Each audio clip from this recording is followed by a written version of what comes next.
আসসালামু আলাইকুম junior homeopathy শিক্ষার্থী বন্ধুরা, আজকের ভিডিওটা তোমাদের দেখানোর জন্য শেখানোর জন্য। এই ভাই রোগীর নাম হচ্ছে ইউনুস, আমাদের ইনু ভাই। ইনার তলপেটে খুব যন্ত্রণা হচ্ছিল, তলপেটের ডান দিকে। পরীক্ষা করে জানতে পেরেছে যে ব্লাডারের ভিতরে পাথর ওখানে শক্ত হয়ে জমে আছে। খুব কান্নাকাটি করছিল। তো অ্যালোপ্যাথিতে তো ভালো হয় না এগুলো সহজে। যা হোক, হোমিওপ্যাথিতে আগেও 4 বছর আগে হয়েছিল। 4 বছর আগে এই একই সমস্যা হয়েছিল, আমার কাছে এসেছিল। হোমিওপ্যাথি ওষুধ খেয়ে আল্লাহর রহমতে সেই পাথরটা গলে বেরিয়ে গিয়েছিল, পুরো সুস্থ হয়ে গিয়েছিল। অনেক দিন পর আবার হঠাৎ করে একই রোগে আক্রান্ত হয়েছে, তার সাথে প্রস্রাবও আটকে গিয়েছিল, প্রস্রাবের ইনফেকশন, তলপেটে ব্যথা ছিল, আর পুরুষঙ্গেও ব্যথা ছিল, তাই না? হ্যাঁ হ্যাঁ, অন্ডকোষে ব্যথা ছিল, পুরুষঙ্গে ব্যথা ছিল, আর তলপেটের ডান দিকে ইউরিনারি ব্লাডারের মধ্যে পাথরটা আটকে ছিল। ওখানে সাংঘাতিক যন্ত্রণা। কেমন যন্ত্রণা ছিল বলেন তো? মেলা যন্ত্রণা ছিল। মেলা যন্ত্রণা ছিল। হ্যাঁ, এখন মেলা যন্ত্রণা তো মানে অতিরিক্ত। আপনি তো কান্নাকাটি করছিলেন, ভাবি এসে বলছিল, তাই না? এখানে এসেও কেঁদেছেন। যাই হোক, আর একটা কিডনিতে একটু ইনফেকশনও আছে। এখন সম্পূর্ণ যেহেতু ডান দিকে সবসময় একটা বুজবুজ করা প্রথমে ব্যথা থাকতো, এই এর মধ্যে আর কি খুব বেশি হয়ে বাড়াবাড়ি হয়েছে, হঠাৎ করেই বেড়ে গিয়েছিল। হ্যাঁ, তা ভাইকে আমি এই 1 সপ্তাহ ট্রিটমেন্ট দিয়েছি। সাথে আমাদের ভাবি আছে।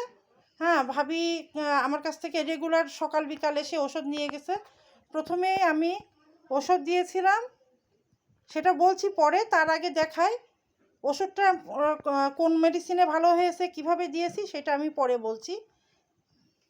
এই যে এই পাথরটা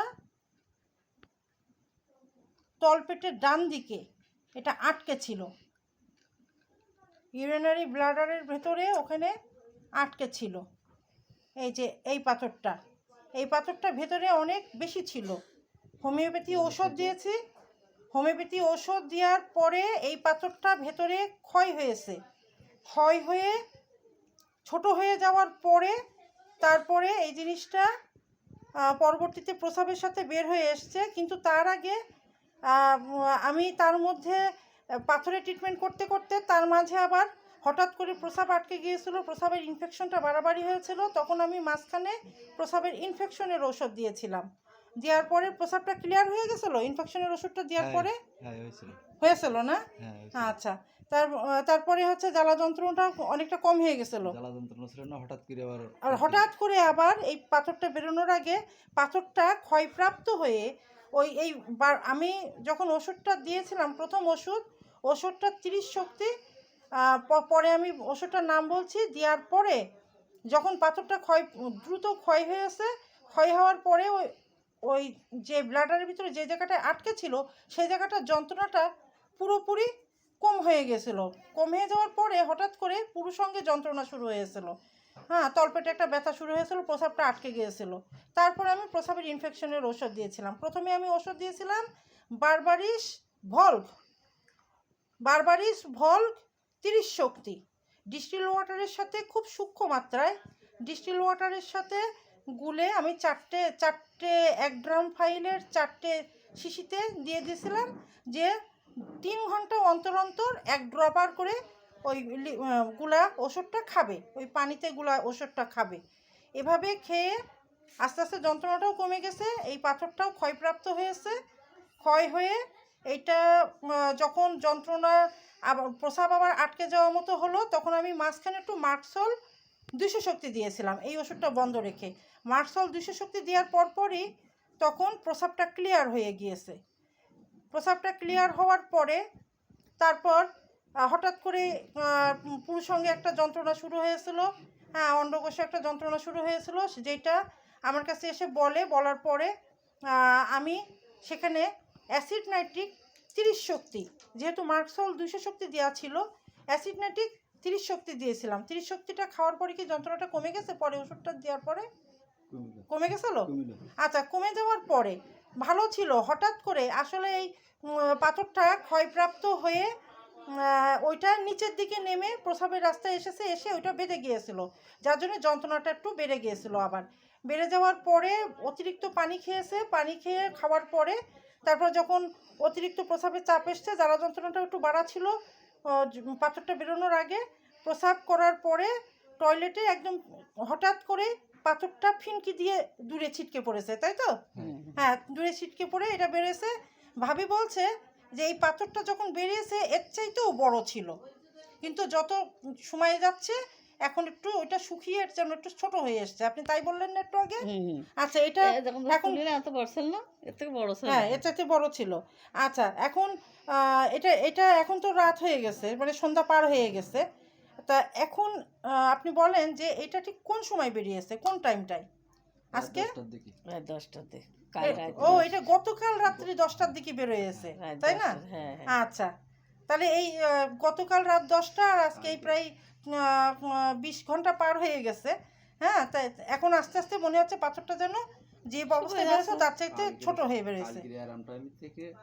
কালকে আরাম টাইমের থেকে ওই সুই ফুটলি যেরকম কাটা ফুটলি লাগলে খসখস করে ঠিক ওই কায়দায় হচ্ছিল। হওয়ার পরে মানে পাথরটা বেরোনোর আগে? হ্যাঁ, হওয়ার আগে ভাত খেয়ে শুলাম, তো হঠাৎ কারেন্ট চলে গেল, গেলে পেশাব ফিরতে গেলাম, গেলে তখনও কিছু না। তারপরে গিয়ে আবার ওই পটেই বসে থাকলাম, বসে থাকার পরে পেশাব ফিরতে গেলাম, গেলে অল্প একটুখানি আসার পরে একদম হঠাৎ বন্ধ হয়ে গেল। বন্ধ হয়ে গেল তো সে একদম পুরোই বন্ধ। তারপরে যে আবার গিয়ে শুয়ে পড়লাম, বসে দেখে এই অবস্থা, এখন কী করবো? তখন আস্তে আস্তে ওই প্রস্রাবের চাপ বেশি হচ্ছে আর ওই যন্ত্রণাটা বেশি হচ্ছে। হতে আমরা দেখি যে পেশাবটা বেশি চাপ হোক, তারপরে কিছু হয়ে গেল, বেশি চাপ হলো। তখন ওই টয়লেটে গিয়ে গেলাম, যে মোটামুটি নিঃশ্বাস বন্ধ করে জোরে চাপ দিলি, তারপরে যেই বেরিয়ে গেল। এটা আসলে তো ছিল তো অনেক পেটের ডান দিকে, সেটা ক্ষয়প্রাপ্ত হয়ে আপনার এটা মানে নিচে নিম্নাঙ্গে চলে এসছে। নিম্নাঙ্গে এসে ওই জায়গাটা একটু বেঁধে গেছিলো প্রথমে, তারপরে পানি বেশি খাওয়ার কারণে, হ্যাঁ, ছিদ্রটা কম, হ্যাঁ, এটা কারণ অতিরিক্ত মোটা, এই জন্য। কিন্তু ভেতরে তো যখন আটকে ছিল, যেটা আলট্রাসোনোগ্রাফিতে ধরা পড়েছে, আরো অনেক বড় ছিল, বড় হয়ে ওখানে আটকে ছিল। হ্যাঁ, হ্যাঁ।